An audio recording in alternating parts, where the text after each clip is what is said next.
What's up, everybody? Back here with Shoot to Shit reactions.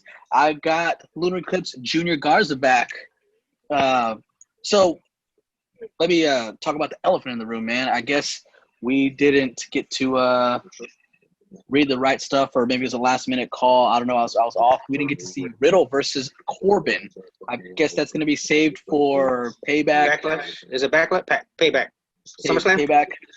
It's something. Yeah, so we didn't get to see that little number.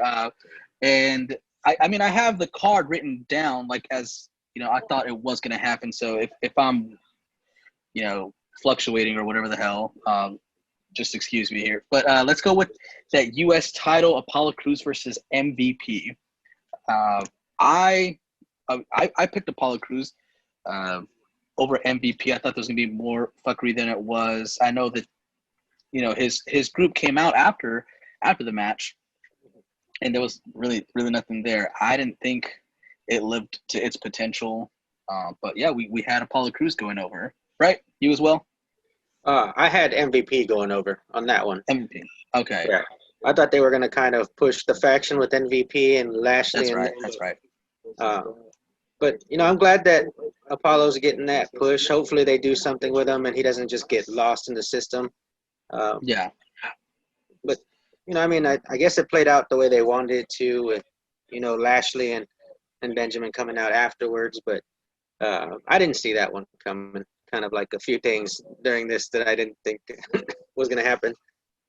Yeah, I didn't. I mean, I thought that was going to be the sleeper of the show, because I mean, from there it was okay, you know, and it gradually made its way up there. Because what did you feel about the Sonya Deville and Andy Rose loser leaves WWE match? See, and I think that went to kind of like the way we were, you know, chatting about earlier. I think they had potential to do the storyline that they had. You know, they had the potential to have the feud that was going on. Someone was going to leave. And it just seemed forced to me. It seemed like they got lost a lot. And then at the end, you know, it's how are you going to push this feud, this match, have a lot of potential, and then kind of blow up at the end. And then it's like, oh, well, I can't believe I'm leaving, and you're flipping shit. And it's like, where was that energy during the match? Where was that intensity to stay in WWE during that match? And to me, it didn't make sense, and I wasn't too happy with that match. 110% agree with that. I feel, and if I could transition from the end of this match and lead into, I know there was a bunch of matches in between. Or actually, it might have been the next match, the Seth Rollins Dominic Mysterio. So I feel like when you said that it was forced, I feel like it's because maybe the female match went a little too short, whereas the male no DQ street fight whatever match went kind of too long. So I feel like if they gave Sonya and Mandy a little bit more time, which I can see why they didn't, because it was it wasn't the best as far as storytelling goes. I remember making a comment that they love those knees. They love those knee strikes. It's like seeing a you know, early John Cena, you know, with one move over and over kind of thing. Yeah. But like you were saying, I feel the same way. If you have that much energy after a no DQ, like you said, a loser leaves WWE match, then your match probably sucked and you probably didn't put that much effort into this. And I feel like they were robbed, and it was definitely rushed after this match took place, so you couldn't really see the reaction or make it feel like a big moment. It was like a quick throwaway match that didn't really necessarily need that no DQ stipulation to it. You could have just gone in and had them roll around for a little bit and end it quick, and then let her have her moment that I'm leaving, whatever happens after this, you know. And it was pretty similar to whenever Mickie James and Natalya had their match on Raw. Like, they got interrupted, they got cut short, you know, and it just seems like it wasn't really on them, you know, like the show must go on, we're trying to get over this, like, fucking get out of here kind of thing, sweep them out of there. And like I said, Seth Rollins and Dominic Mysterio, their street fight, I feel was definitely drug out a lot. It was still a good match. Dominic got to showcase what he has. It was like, so it was a good showing. He probably gave everything that he had in his arsenal.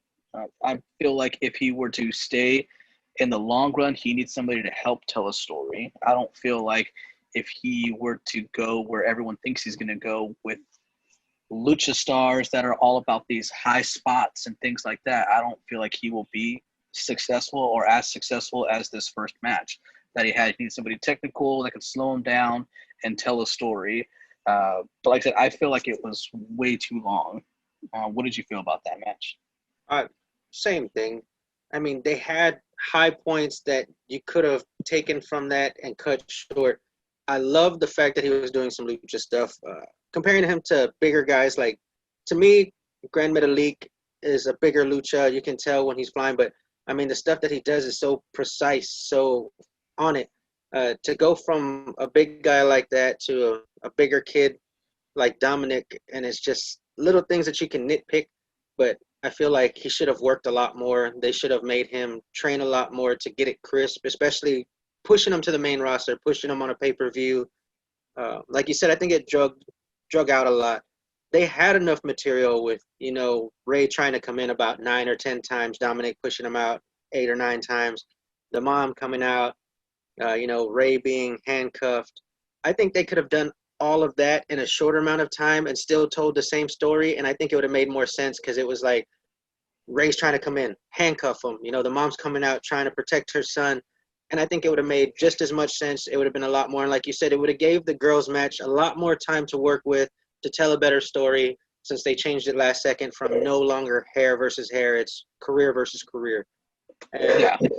it drug out too much, and it took away from that storyline that they were going for and the storyline from the match before. And Yeah. I think it hurt. And I picked Dominic to win, which did not happen. So where do you feel like the story could go from this L that the Mysterios took? And that's what I was talking about earlier. When you have the type of storyline that they were going for with the Monday Night Messiah, taking out Ray's eye, beating up Dominic, and this was supposed to be the match, it's like, where do you go from there? It's not like Dominic's going to continue this, come out and beat up, Rollins, and then kind of continue the feud. It would make no sense. It's like you set out to do it. He was an example. You wanted him to pay his dues, beat him up in front of Ray. On my end, from that storyline, Seth set out to what he was going to do, and it's over.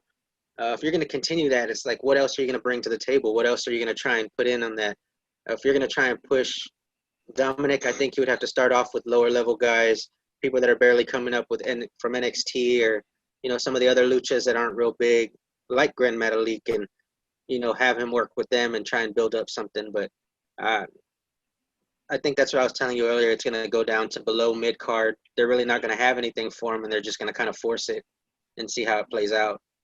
I feel like that if there was anybody that he could shadow with that size, and because like we mentioned earlier, he was trained by Lance Storm, so a great technical guy. Like you have your Jerichos who trained alongside of him, and guys who could fly, who've been all around the world that know different styles. So there is a way, kind of like Eddie, like he did some lucha stuff, but he was very technical, and he could fly. But I feel like a good person to shadow would be Humberto Carrillo, because this guy, like I said, has the size that Dominic does. He's lengthy, but can use the ropes, and he is crisp as hell. Like, he is really good. Why his push got cut and why he hasn't been as used as he was when he first got to Raw is beyond me. But that is a person who they could team him up with, with Rey Mysterio maybe being out the door. We're not sure. I don't know if he signed a contract or an extension, but it could be like the Hardcore Holly Cody Rhodes angle. Granted, Humberto isn't Hardcore Holly's like veteran status, but like have him shadow, have him take him under his wing, and do it in a storyline mode, because now you're getting him in front of fans, who will let you know if you suck or not, no matter who your daddy is. Same thing as Cody Rhodes. When he came in, like, we don't care who your dad is, can you go? And if you get that rub off and that exception, exception from somebody who'd been there for a while, and then that can only do good for you. Yeah. And I feel because of how often these kendo sticks are being used, maybe this story goes on. I feel they're going to beat the shit out of Dominic with kendos and until he joins, and that could be their shtick. That could be their gimmick. Like, I'm the Monday Night Messiah. I'm going to beat the shit out of you until you follow along, because I don't see, as much as they use this kendo stick, to be dead after this story or after tonight.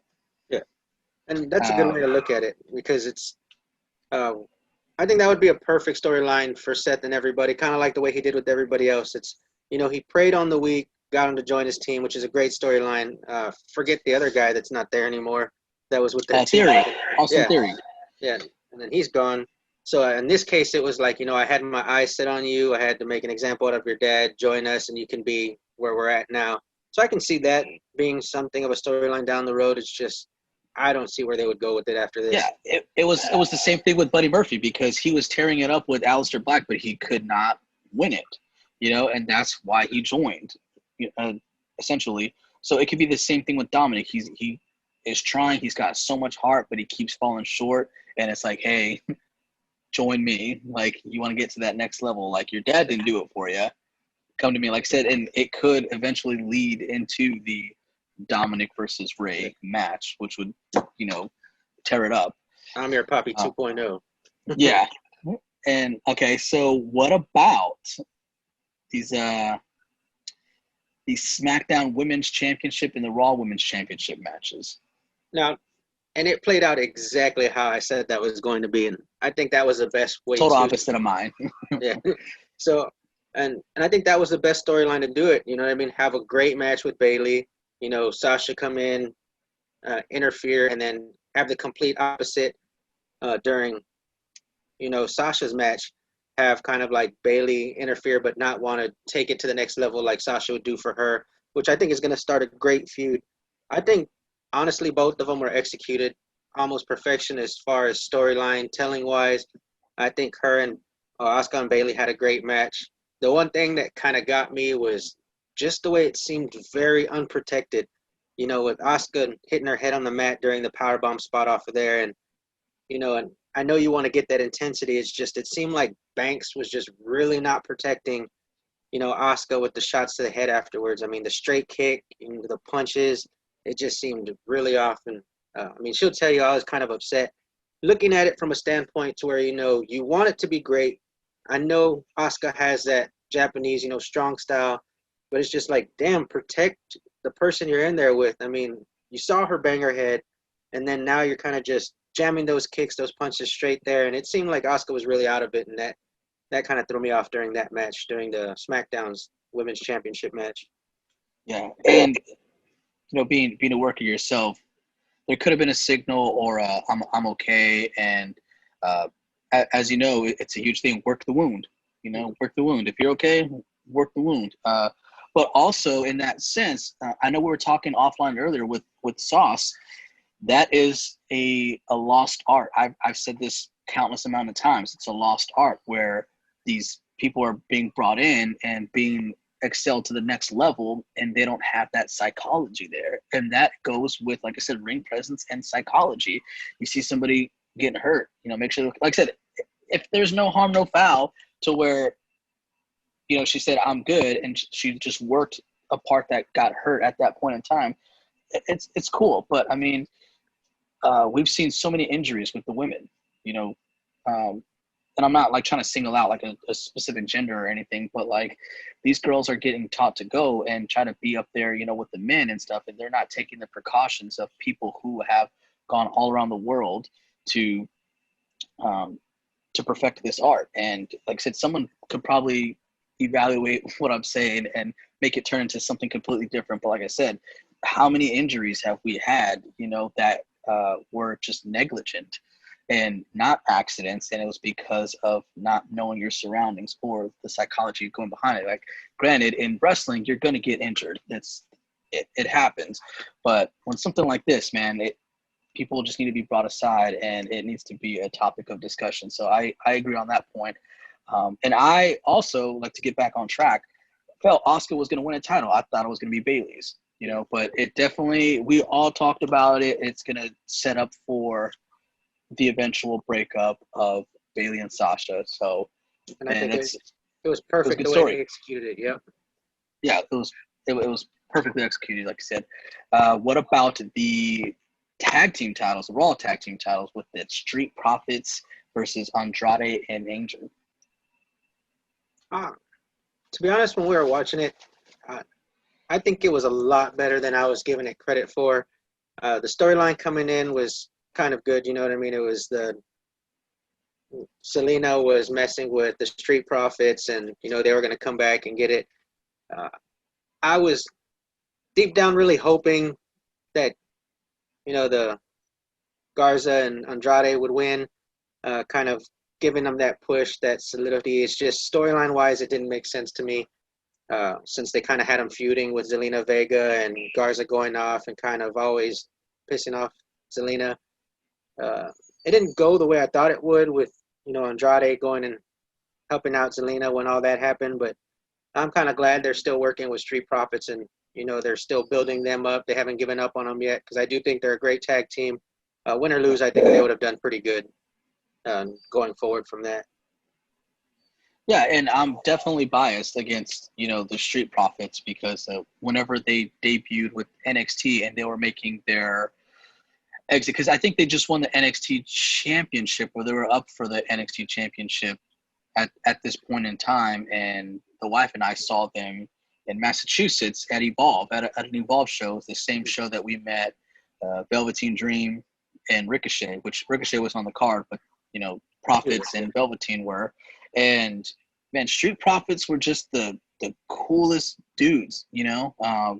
Ricochet was really cool. So like, we loved seeing them on TV, and Val, definitely took an immediate liking to them as far as like how they interact with their fans outside the ring. So we definitely started seeing more Street Profit stuff. So we saw them live, and they were just phenomenal as far as like psychology and getting the fans into it. So that's why we paid more attention to them every time we saw them on. It's like, oh, hey, it's the Profits, and they can do a lot of stuff. And we talked about it earlier with the prediction show, like how much we enjoy these guys, and there's so much more they could have done. And I know that them losing the titles to an eventual breakup as well with Andrade and Angel, or whatever they're going to go through, like I said, would not make sense and take away from the Profits. So I'm glad they did retain. There's so much more for them to do. Their program they did with the Viking Raiders was entertaining. Like they're like almost the new R-Truth of like tag teams. You know what I mean? Like they can go and they can be entertaining, and similar with like the New Day. New Day, they were given this opportunity because like they're selling merch. People find them entertaining, and there's not a bad segment really with these guys, and they're just money. They're just money. They're workhorses. I think if they give them an option like, hey, we need you to fill spots, we need you to get fans interested, we need you to go out there and just do the best you can and bring people, and that's what they bring to the table. If it comes to in-ring work, they're amazing. When it comes to segments, backstage stuff, they're amazing. Yeah. So either way, they're money, and that's why I'm glad they're continuing with their tag team run. Yeah, and I'm going to go into this transition here in a second, but with the Street Profits, when they were brought to the main roster, everyone was so excited. Like that's the new call up, like what are they going to do? And dude, they were doing segments, backstage segments, on Raw and all this stuff. And everyone's like, when are they going to work? When are they going to wrestle? Like y'all are just wasting talent. But dude, they fit, like you said, they put them in that spot, to be hosts, to be, hype men for things. And it was so entertaining. And then they were brought on screen by, just being a call up and getting thrown into the mix. And it's essentially throwing them into the Shark Tank, because all these NXT call-ups, it's crazy because Aleister Black got lost in the shuffle fairly quickly. Ricochet had his little moment, but, kind of was a little stalled out. And it's nothing against them because they're excellent workers and they tell great stories. But you have too many people, too many. EC3. Oh God, man, I was such a huge EC3 mark, man. Mainly because my son loved them, But loved EC3. And like I said, now how do you feel about that call up with the limitless Keith Lee? Oh man, I mean, being able to meet Keith Lee, seeing him all over Texas and doing stuff, he just had that persona where you knew he was going to be great. You knew he was going to do big things. Not to, to make fun, but you knew that we were going to bask in his glory. Like, that was just something. So to see him, doing the things he's doing and having that, position to get higher up is just phenomenal. It's something that you love to see. And I see a lot of big things for Keith Lee.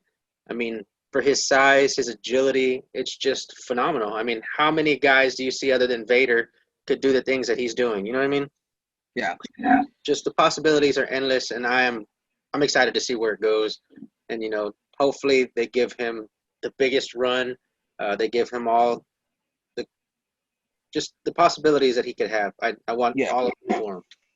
Yeah, I don't know if you saw the prediction to NXT TakeOver 30 that I did with my boy Jewbag, but Jew was saying how Vince McMahon, in lack of better terms, has a hard-on for Keith Lee, and that is pretty accurate. So I just hope that is an easy transition from Keith Lee to the main roster to where he can have some feuds and not go straight for a title, being the former NXT champ. Like, I feel like how they did with Kevin Owens, was already in a high-profile feud as soon as he came in. I think he feuded with John Cena as the NXT champ still.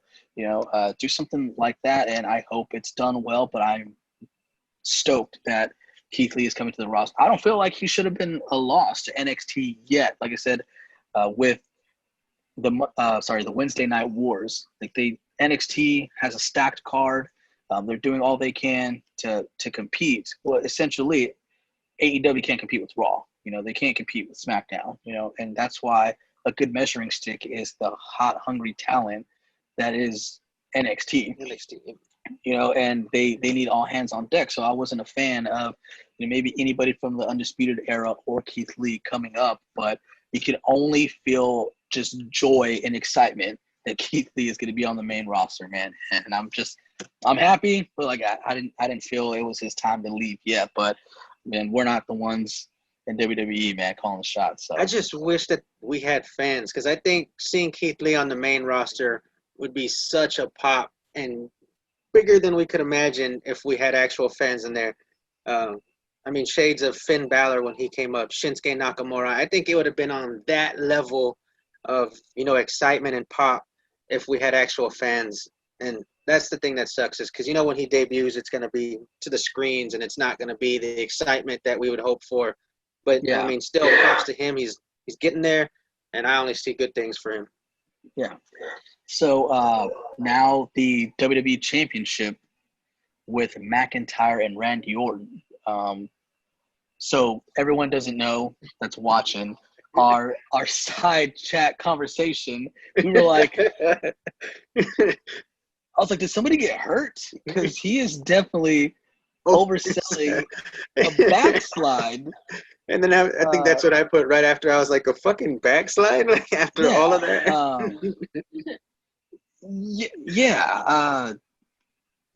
I at a loss for words. It was definitely a lot different from what I envisioned, but I think we both picked him. Am I right? Yeah. McIntyre? Yeah. So that kind of played out well as far as our predictions. We're getting there. I am anyway. I think you only had like one loss or two losses tonight as far as the MVP one. Yeah. But yeah, it was a backslide, which is a pleasant change from a roll up,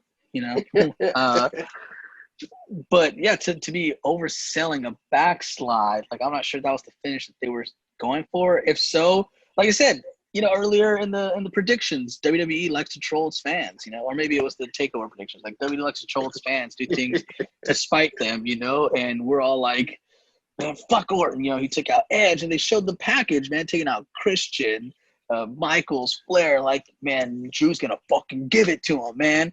And he misses a Claymore or something, right? And something else, and he does the backslide, reverses the RKO into the backslide, and Randy Orton's selling it for 20 minutes. And it's just like,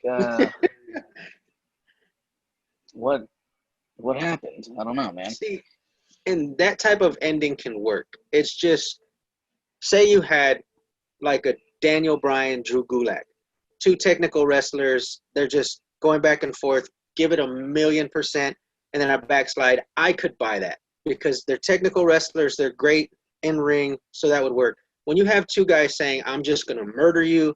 We're gonna go. We're gonna fight." I mean, they were both bleeding, and then to end on a backslide, that's where I kind of get, that didn't make sense.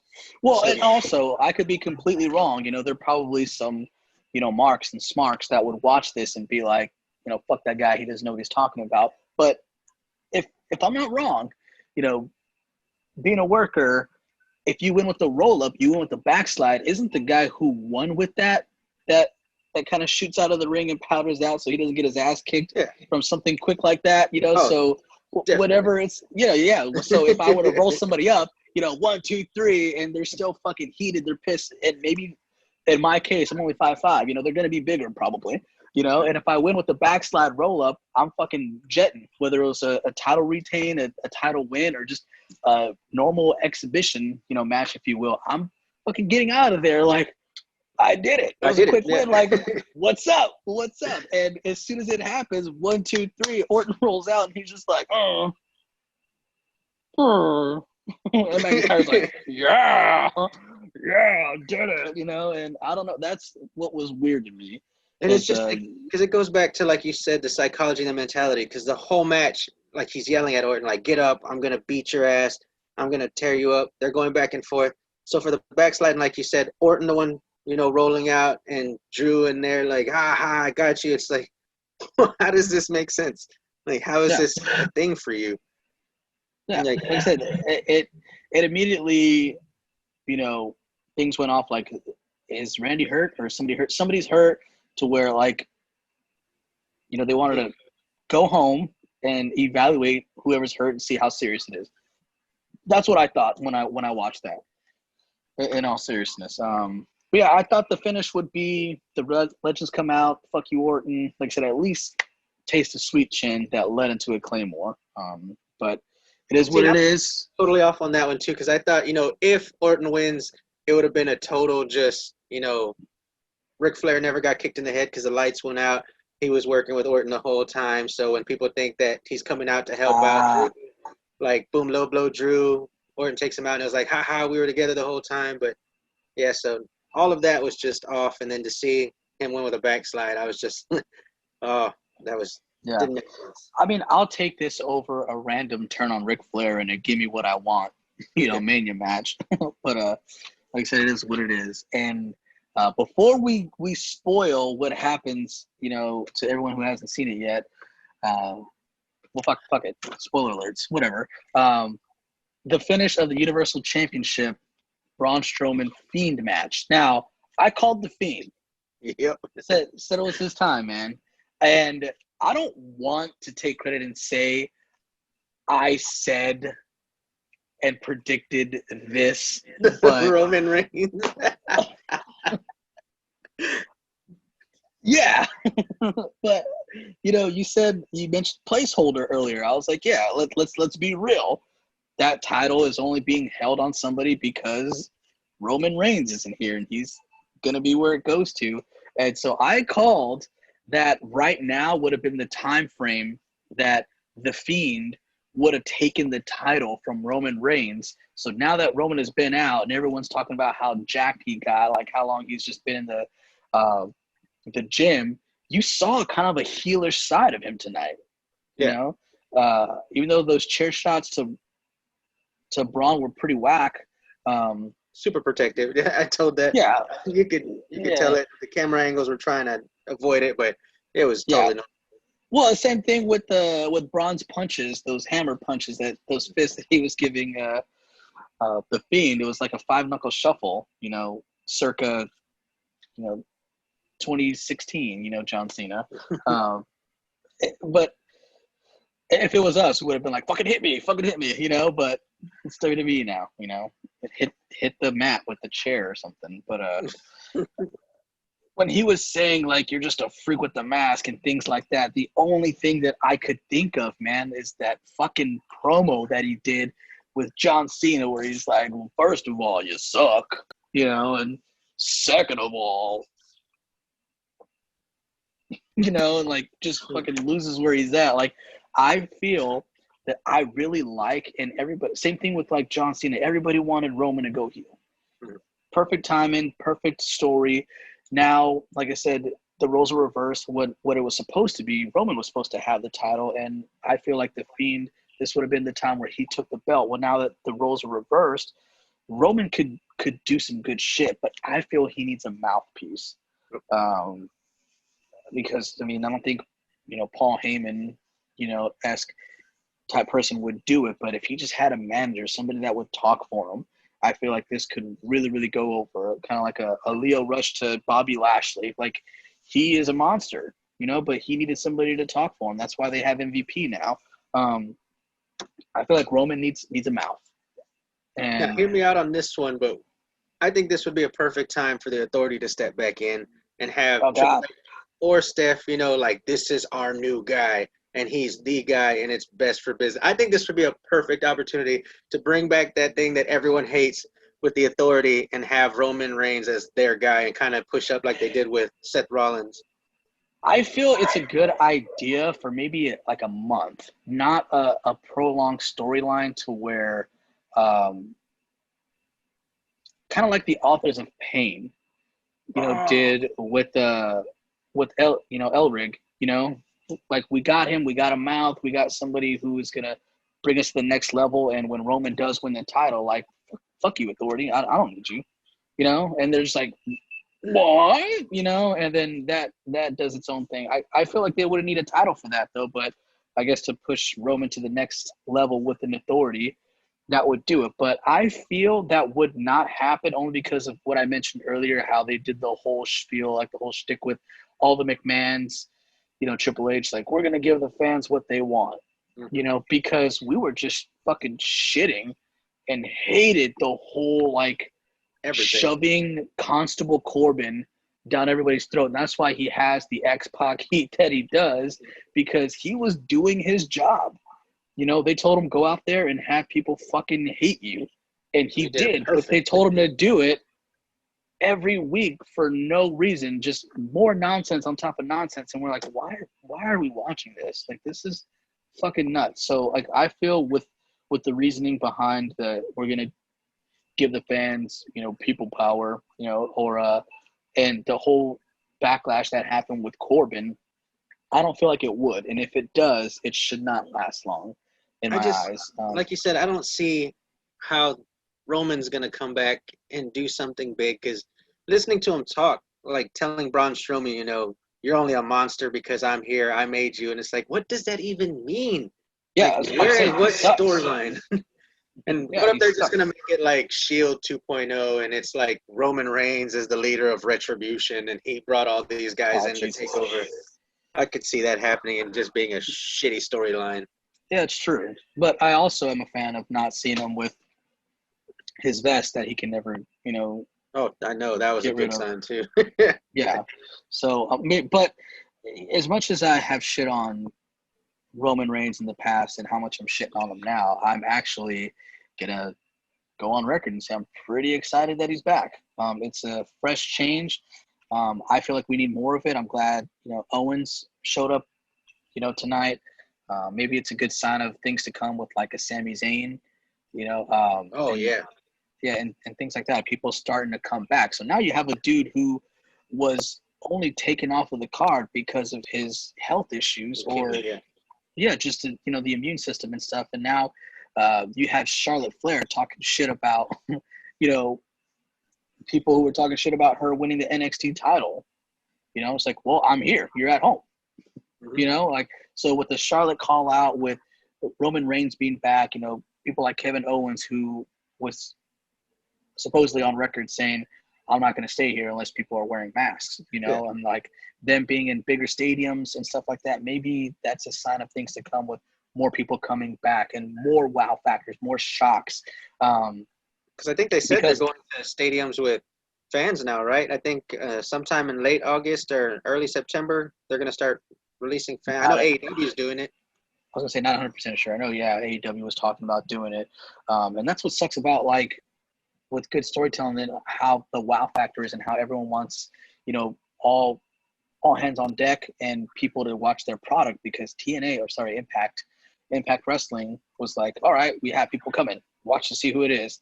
Boom. Everybody shows up in one night. It's like, we're not done. We have a couple more people. Boom. And now it's like, okay, where do we go from here? You know, and of course you have AEW who's still killing it. Like I'm a fan of AEW.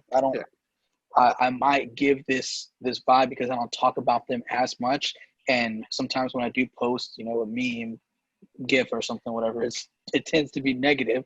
But I'm a huge fan of AEW and what they're doing, especially because this makes absolutely no sense. But as you know, growing up, I was a huge Rock fan. And for no reason whatsoever, I was a Florida fan because he went to Miami, you know, and then became a Jags fan eventually for no rhyme or reason whatsoever. So that kind of carried on to AEW, basing, you know, out of Jacksonville and owned by the Khans, who own the Jaguars. Like ever since they came out and said that we're making a brand, you know, a new brand, I was all about it. Like, fuck yeah. But right now, man, I feel it's the same thing as the Impact stuff, you know, like you're not in a way building your homegrown talent or the people that you recruited to come in and make money for you because of the day and age we are with this pandemic. So now you're like, holy shit, advertising, you know, that Brody Lee wins the TNT title. You're advertising John Moxley had won, you know, the heavyweight title. And, you know, when Zack Ryder made his debut, like, oh, look who we got. When the Revival or FTR, you know, made it, it's like we have to have this wow factor and everybody watching our product, where, like I said, WWE held this secret off and not many people, if anybody, knew, because I didn't hear anything about it. Also, I tend to, if I don't come with like the best ammo to these shows, I don't read like dirt sheets. I don't read potential spoilers and things like that. Oh, this person just flew in, or, you know, this person was spotted entering the building. I don't read shit like that for this particular reason. Had I known Roman would have been here, I would not have been as excited or, you know, passionate, like, fuck, I said it, you know. But like I said, I hope it's a sign of things to come. Like we get more of these guys back and more eyes on the WWE and wrestling in general, because a lot of people are sitting at home and it should be utilized, because we were seeing some of the same stuff and we're kind of getting a little stale, because as I'm going through this roster, man, or the card, you have two storylines that are almost identical, you know, with like the whole breakup thing with the tag team. And then you have, I feel, you know, a brand new U.S. title, and this title isn't getting any favors off of this storyline. You know what I mean? And like I said, hopefully it's a sign of good things to come. So I think that's pretty much what happened tonight, right? Oh, yeah. And like you said, I'm excited. Hopefully they have a heel run with Roman. I think that would do a lot better than the new John Cena, eat your vitamins type Roman. I think everyone wanted to see that heel turn. I think he could do good. I think he wouldn't have to talk as much, just go out there, do some stuff. So I'm excited to see hopefully a heel run with Roman. But that's the Roman that we hated, though. You know, going out and for no rhyme or reason, just throwing a bunch of, you know, flying fists at you and spears, and he doesn't really say much. He was just cocky, like, I'm the big dog, you know, because he beat the Taker. You know, this is my yard. And we're like, get it. You suck still, you know, like I said, if he could surprise me and do like because with the whole, like with the Miz, remember when the Miz went off on Daniel Bryan about like, you call me safe, but I'm here, you know, and you're retired, and, you know, you're not going to disrespect me because I'm making this prestigious kind of thing. If Roman could surprise me, you know, like I was a fan of the Miz, you know, I was the minority.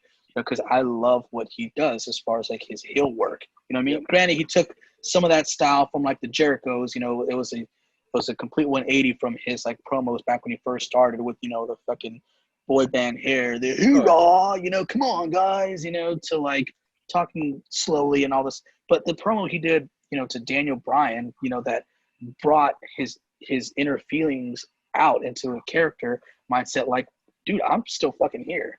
You know what I mean? And I do this, I do that. If he can do something, I'm not saying cut that exact promo, but if he can surprise me with actually not talking out of his ass or somebody writing his shit and it's good, you know, I feel like I can get behind it. But where Roman was before he left, and like you said, just the shit talking tonight, like, I don't know if it's going to be as believable. I'm excited for heelish tendencies, but I don't know if, like I said, him not saying much and going out would be that effective, because we'll go into pre-leukemia Roman Reigns hatred.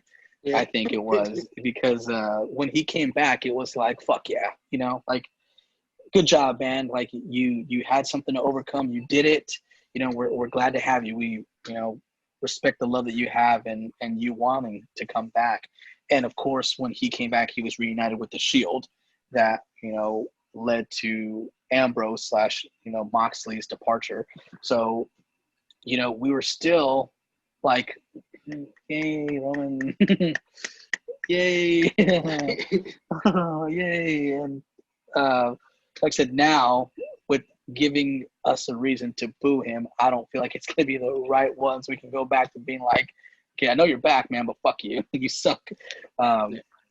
We shall see, man. Like I said, we don't get paid the big bucks. We're just here to give our 2 cents, you know. We're here to shoot to shit, if you will. So, but man, I appreciate it. Like I said, this thing, and like I said, hopefully we get the crew to do this for what pay-per-view? Is it Payback Clash? No? Yeah, Payback Clash. Winchester Fieldville. Yeah, man. So let's get everybody back for God damn it! Now you got me fucking up. Yeah, so Payback, man. Next Sunday. So we should do this, man. Like I said, Saturday before. Get everybody in the know. All right, man. All righty, brother. I appreciate you. All right, love you. Bye.